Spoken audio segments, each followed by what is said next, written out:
श्री आदि शंकराचार्य विरचित तद्निष्कला स्तोत्रम्।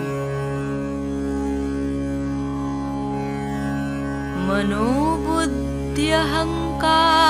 चित्तानि नाहं न च श्रोत्रजिह्वे न च घ्राणनेत्रे न च व्योमभूमिर्न तेजो न वायुः चिदानन्दरूपः शिवोऽहं शिवोऽहं। न च प्राणसंज्ञो न वै पञ्चवायुः न वा सप्तधातुर्न वा पञ्चकोशः न वाक्पाणिपादौ न चोपस्थपायुः चिदानन्दरूपः शिवोऽहं शिवोऽहं। न मे द्वेषरागौ न मे लोभमोहौ मदो नैव मे नैव मात्सर्यभावः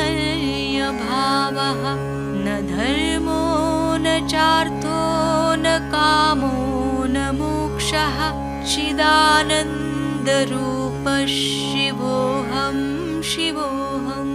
न पुण्यं न पापं न सौख्यं न दुःखं न मन्त्रो न तीर्थो न वेदा न यज्ञः अहं भोजनं नैव भोज्यं न भोक्ता चिदानन्दरूपः शिवोऽहं शिवोऽहं।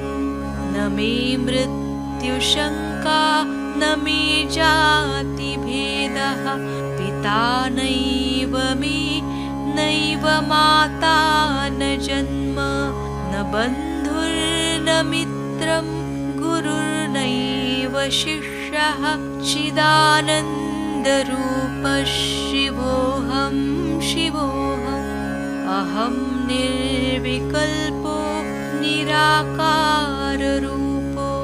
विभुर्व्याप्य सर्वत्र सर्वेन्द्रियाणां सदा मे समत्वं न मुक्तिर्न बन्धः चिदानन्दरूपः शिवोऽहं शिवोऽहं। चिदानन्दरूपः शिवोऽहं शिवोऽहं। चिदानन्दरूपः शिवोऽहं शिवोऽहम्। साक्षात् श्री आदिशक्ति माताजी श्री निर्मला देव्यै नमो नमः।